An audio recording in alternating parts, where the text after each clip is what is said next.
Good morning students. Genius public inter college की online class में आप सभी का स्वागत है। स्टूडेंट्स, ऑनलाइन क्लास के माध्यम से हम लोग गोस्वामी तुलसीदास जी द्वारा रचित रामचरितमानस के लंका कांड में वर्णित लक्ष्मण मूर्छा और राम के विलाप प्रसंग पर चर्चा कर रहे हैं। पिछली क्लास में आप लोगों ने राम के हृदय में लक्ष्मण के प्रति प्रेम, स्नेह और उनके मूर्छित होने पर उनके हृदय में जो व्याकुलता के भाव उठ रहे हैं, उस दृश्य को आप लोगों ने अध्ययन किया और क्या कुछ अपने विचार ईश्वरीय स्वरूप होने के बावजूद भी मानवीय गुणों को धारण करते हुए उन्होंने जिस प्रकार से दुख को व्यक्त किया है, उसी को गोस्वामी तुलसीदास जी ने अपनी भाषा में वर्णित किया। पिछली क्लास में आप लोगों ने अध्ययन किया कि राम ने युद्ध भूमि में मूर्छित लक्ष्मण के समक्ष उन्होंने कहा कि अगर मैं यह जानता कि इस वन में मैं अपने प्रिय भर लक्ष्मण को खो दूंगा, तो मैं पिता की वचनों को मान करके जंगल की ओर न आता। अगली कड़ी में राम ने कहा, जरा सभी लोग ध्यान दें, कि सुत बित नारी भवन परिवारा, हो ही जाहि जग बारह बारह। सुत बित, सुत माने होता है पुत्र, बित माने होता है धन, नारी माने होता है स्त्री, भवन माने होता है राजमहल, परिवार माने होता है परिवार। राम ने कहा, श्री राम अपनी व्याकुलता को प्रकट करते हुए कहते हैं कि इस भौतिक जगत में, संसार लोक में सुत अर्थात पुत्र, वित्त अर्थात धन, नारी अर्थात स्त्री, भवन अर्थात महल, परिवार अर्थात परिवार। इस संसार लोक में पुत्र, धन, स्त्री, भवन और परिवार बार बार मिल जाते हैं और नष्ट भी हो जाते हैं। राम ने कहा कि इस भौतिक जगत में, इस संसार लोक में पुत्र, धन, स्त्री, भवन, परिवार ये बार बार मिल जाते हैं और नष्ट भी हो जाते हैं, किंतु मिलई न जगत सहोदर भ्राता। परंतु संसार में सगा भाई दोबारा नहीं मिलता है। राम ने कहा कि संसार लोक में धन, पुत्र, स्त्री, भवन, परिवार मिल सकता है, परंतु सहोदर भ्राता अर्थात सह उधर अर्थात एक साथ उत्पन्न होने वाला जो सहोदर है वह बार बार नहीं मिलता है, अर्थात दोबारा नहीं मिलता है। अस विचार जिय जागहु ताता। ताता, हे लक्ष्मण, हे अनुज, यह जिय, जी माने अपने मन में यह बात सोच करके ही उठ जाओ, जग जाओ। क्यों? कहते हैं कि संसार में सब कुछ मिल सकता है,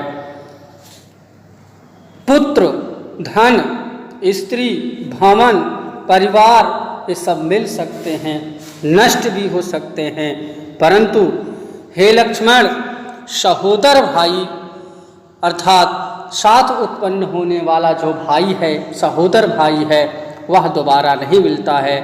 अपने मन में ऐसा ही सोच करके अब तुम उठ जाओ, जग जाओ, क्योंकि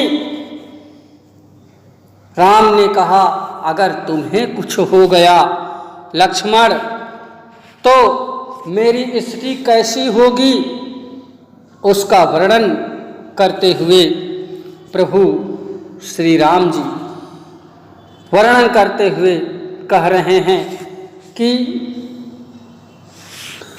जथा पंख बिनु खग अति दीना, मन बिनु फन करिबर करहीना। उदाहरण अलंकार का प्रयोग गोस्वामी तुलसीदास जी ने काव्यवंत में किया।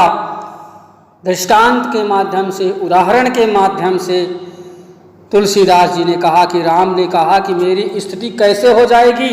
कहते जथा, जथा माने जैसे, पंख बिनु खग, खग माने पक्षी, बिनु माने के बिना, पंख माने पंख। जिस प्रकार से पंख के बिना पक्षी और मणि बिनु फनी, मणि अर्थात नागमणि, फनी माने सांप, जिस प्रकार से नागमणि के बिना सांप, करिबर, करिबर माने होता है हाथी, कर माने सूंड, कह रहे हैं कि जिस प्रकार से हाथी सूंड के बिना, नाग या सांप नागमणि के बिना और पंख के बिना पक्षी अत्यधिक हीन होते हैं, अत्यधिक कमजोर होते हैं, वह किसी अर्थ के नहीं होते हैं, किसी लायक नहीं होते हैं, उसी प्रकार से मेरा जीवन हो जाएगा। अस मम जीवन बंधु बिनु तोहि, ऐसा ही मम माने मेरा, जीवन माने जीवन, बंधु माने भाई, बिनु माने के बिना, तोहि माने तोरे अर्थात तेरे।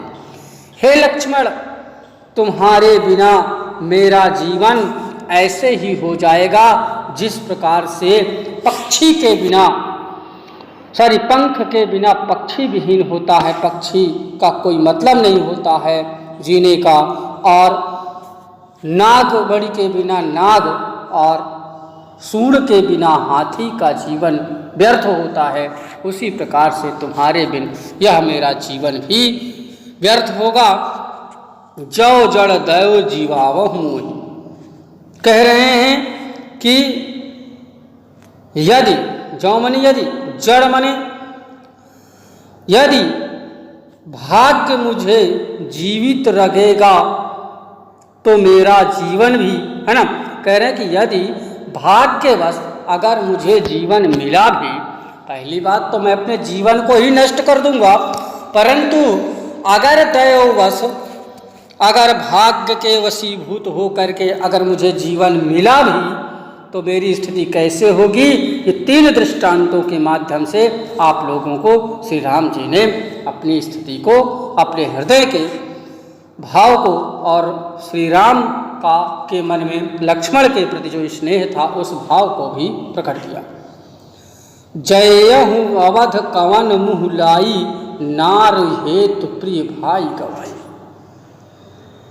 श्री राम ने कहा कि जयहु अवध, जाऊंगा अवध कवन मुँह लाई। राम ने कहा कि लक्ष्मण, जब मैं यहाँ से युद्ध जीत करके अथवा युद्ध करूँगा भी या नहीं करूँगा, या मैं अब अयोध्या अगर वापस लौट करके जब जाऊँगा, कवन मुँह लाई, कौन मुँह ले करके मैं अयोध्या वापस जाऊँगा, नारी हेतु प्रिय भाई गवाई। समाज का लोग, समाज के लोग मुझे क्या देंगे, मुझे क्या कहेंगे कि नारी हेतु, कि स्त्री के लिए अपने प्रिय भाई को गंवा दिया, अर्थात पत्नी को पाने के लिए अपने भाई को गंवा दिया, अपने भाई को बलि चढ़ा दिया, अपने भाई को के प्राण को ले लिया, अर्थात अपने भाई को बलि चढ़ा दी अपनी पत्नी के लिए, ऐसा समाज के लोग मुझे कहेंगे। बारू अपजस सहत्यों जग माही, नारी हानि विशेष क्षति नाही। कह रहे हैं कि बारू चाहे, अपजस माने अपयश, सहत्यों सहन करता, माही माने मैं, कह रहे हैं कि इस संसार में मैं, यह है ना, उन्होंने कहा कि मैं पत्नी के खोने का अपजस सह लेता। कह रहे हैं मैं पत्नी मुझे ना मिलती, मुझे पत्नी भले ना मिले, मुझे यह अपयश कैसा? गोस्वामी तुलसीदास जी कह रहे हैं कि लोग यही कहते कि रावण श्री राम की पत्नी को हरण कर ले गया, और राम इतना बड़ा क्षत्रिय कुल का होने के बाद भी, प्रतापी होने के बावजूद भी वह अपने पत्नी को नहीं छुड़ा पाया, या अपने पत्नी को रावण से नहीं प्राप्त कर पाया। ऐसा अपयश मुझे समाज के लोग कहते, फिर भी मैं उसको सहन कर लेता, है ना। कह रहे सहन कर लेता, सह ही निठुर कठोर हो रहा, है ना। मेरा यह निष्ठुर और कठोर हृदय मेरा यह सह लेता, क्योंकि नारी हानि विशेष क्षति ही नाही। कह रहे स्त्री की हानि विशेष हानि नहीं होती, ऐसा गोस्वामी तुलसीदास जी ने कहा कि राम कह रहे हैं कि स्त्री की हानि कोई बहुत बड़ी हानि ना होती, ऐसा मैं सहन कर लेता, परंतु तुम्हें सहन करने, तुम्हें बिछोह का, में तुम्हारे बिछोह हो जाने का दुख मुझे नहीं बर्दाश्त होगा। आगे लिखते हैं गोस्वामी तुलसीदास, कहते हैं कि निज जननी के एक कुमारा, तात तास तुम प्राण आधारा। निज जननी के एक कुमारा, निज माने लक्ष्मण से कह रहे हैं कि हे लक्ष्मण, तुम अपनी माता के एक ही पुत्र हो, एक ही ऐसे मात्र पुत्र हो जो तुम प्राण आधारा, जो तुम उसके प्राणों के आधार हो, उसके प्राणों के सहारा हो। सौंपे सी मोहि तुमहि कहि पानी। कह रहे हैं कि उसने अर्थात सुमित्रा ने सौंपे सी अर्थात सौंपा था, मोहि मुझे, कही पकड़ करके, पानी माने हाथ, तुम्हारे हाथ को पकड़ करके मेरे हाथ में सौंपा था। सब विधि सुखद परम हित जाने। सब विधि माने प्रकार से, अनेकों प्रकार से, सब प्रकार से सुख और परम हितकारी जान करके ही तुम्हारी माता सुमित्रा ने मेरे हाथों में तुम्हारा हाथ सौंपा था। उतर उकाह दई हो ते जाई, उठ की निमुह सिखाओ भाई। उतर उकाह दई हो ते जाई। जब मैं जंगल की ओर आ रहा था, वनवास की ओर आ रहा था, तो तुम्हारे माता ने तुम्हारे हाथ को पकड़ करके सब प्रकार से सुख और अत्यंत हितकारी समझ करके तुम्हारे हाथ को मेरे हाथों में सौंपा था। परंतु अब मैं तुम्हारे बिना जब अयोध्या जाऊंगा तो उतर काह दई होते ही जाए। मैं उस माता को क्या उत्तर दूंगा? उसने क्या सोच करके मेरे हाथों में तुम्हारे हाथ को सौंपा था, अब मैं तुम्हारे बिन जब वापस जाऊंगा तो मैं क्या उत्तर दूंगा? उठ किन मोह सिखाओ भाई। हे भाई, हे लक्ष्मण, अब तुम उठो और स्वयं उठकर मुझे कुछ बताओ कि मैं क्या उत्तर दूंगा उस माता को, जिस माता ने तुम्हें तुम्हारे हाथ को पकड़ करके सब कुछ उचित समझ करके, सब कुछ हितकारी समझ करके मेरे हाथों में सौंपा था और मैंने तुम्हारी रक्षा नहीं कर पाया। ये सामान्य मानव की स्थिति हो जाती है जब सहोदर भाई उसका बिछड़ जाता है या उस विछोह हो जाता है। आगे लिखते हैं, बहुविधि सोचत सोच विमोचन स्रवत सलिल राजू दललोचन। बहुविध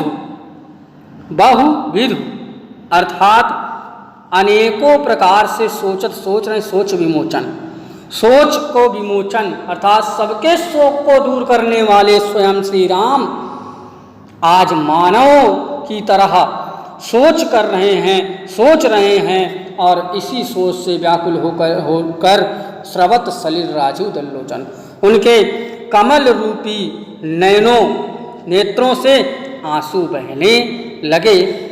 उमा एक अखंड रघुराई नरगति भगत कृपालु दिखाई। इसी को शिव जी ने कहा, शिव जी अर्थात शंकर भगवान ने अपनी पत्नी पार्वती से कहा, उमा से कहा कि हे उमा, एक अखंड रघुराई, श्री रामचंद्र जी अद्वितीय और अखंड हैं। अद्वितीय में साक्षात ब्रह्म हैं, अखंड हैं जो कभी नष्ट ना होने वाले हैं, और भगत कृपाल दिखाई, भक्तों पर कृपा करने वाले भगवान ने आज नरगति मनुष्य की दशा दिखाई है ना। भगवान राम ने अपने ईश्वरीय अवतार में आकर के मानव की दशा को, स्थिति को बताया कि मानव की ऐसी स्थिति इस संसार लोक में होती है, मानव की ऐसी दशा होती है। इस दशा को अपने स्वरूप को अब छिपा करके, अपने भगवान ईश्वर के स्वरूप को छिपा करके भक्तों पर कृपा करने वाले भगवान ने मनुष्य की स्थिति को दिखाई है। अब आगे देखें, प्रभु प्रलाप सुनिकान विकल भय बानन निकर आई गयो हनुमान जिम करुणा महावीर रस। प्रभु का विलाप सुन करके भाई प्रभु राम अत्यंत दुखी हैं अपने भाई के इस दशा को देख करके। उस विलाप को सुन करके बानरों का जो समूह था, वे राम की सेना में बानरों का ही दल था पूरा, तो बानरों के दलों के हृदय में भी अत्यधिक करुणा आई और वह व्याकुल हो गए, बहुत दुखी हो गए। परंतु इसी दुख की वातावरण में आई गए हनुमान, इसी बीच हनुमान जी आ जाते हैं और करुणा महावीर रस। हनुमान जी को देख करके सबके मन में उत्साह दौड़ गई, क्योंकि उत्साह इस बात का था कि शर्त यह थी सुषेण वैद्य की कि प्रातःकालीन होने से पहले यदि संजीवनी बूटी आ जाती है तो लक्ष्मण के प्राण बच सकते हैं। यह उत्साह उन सभी वानरों, सभी उपस्थित सभाजन के लोगों को हुई कि अब लक्ष्मण के प्राण बच जाएंगे। इस उत्साह के साथ सभी के मन में, हृदय में उत्साहवश आया। इसीलिए तुलसीदास जी ने कहा कि करुण रस के वातावरण में ऐसा लगता है वीर रस प्रकट हो गया है। अब सभी स्टूडेंट ध्यान दें कि काव्यगत सौंदर्य में आप लोग जब लिखेंगे तो लिखेंगे कि प्रस्तुत काव्यांत में राम की व्याकुलता का सजीव चित्रण किया गया है और राम का भारतीय प्रेम प्रशंसनीय है और अवधी भाषा का प्रयोग किया गया है, करुण रस का प्रयोग किया गया है, अनुप्रास अलंकार है और जथा पंख विनु है ना। इस जथा पंख विनु खग अधिदीना मणि विनु फन करवर करहीना, इसमें आप लोगों का उदाहरण अलंकार है। और फिर इसके बाद आप लोगों का अनुप्रास अलंकार है और राजीव दल लोचन है ना, राजीव दल लोचन इस काव्य पंक्ति में आप लोगों का रूपक अलंकार है। तो इस प्रकार से आप लोगों का काव्यगत सौंदर्य सही होगा। रस, छंद, अलंकार, भाषा और काव्यगत विशेषताओं का वर्णन आप लोगों को काव्य सौंदर्य में लिखना होगा। सभी स्टूडेंट ध्यान दें, आज की क्लास से यहीं तक। नेक्स्ट क्लास में हम लोग अब जब हनुमान जी आ जाते हैं, हनुमान जी के आने पर क्या स्थिति उस सभा में होती है जहाँ पर करुणा के भाव थे, उस करुणा के भाव में किस प्रकार की स्थिति दिखाई देती है और किस प्रकार का वातावरण हो जाता है, किस प्रकार का वातावरण आनंदमय हो जाता है, इस प्रसंग को हम लोग नेक्स्ट सेशन की क्लास में, नेक्स्ट जो आप लोगों का क्लास आएगा उसमें हम लोग चर्चा करेंगे। सभी स्टूडेंट तब तक यहाँ तक के जो भी पाठ्यक्रम आपके पढ़ाए गए तुलसीदास जी के, उसको आप लोग पढ़ने का प्रयास करें और समझने का प्रयास करें। तो हैव अ नाइस डे।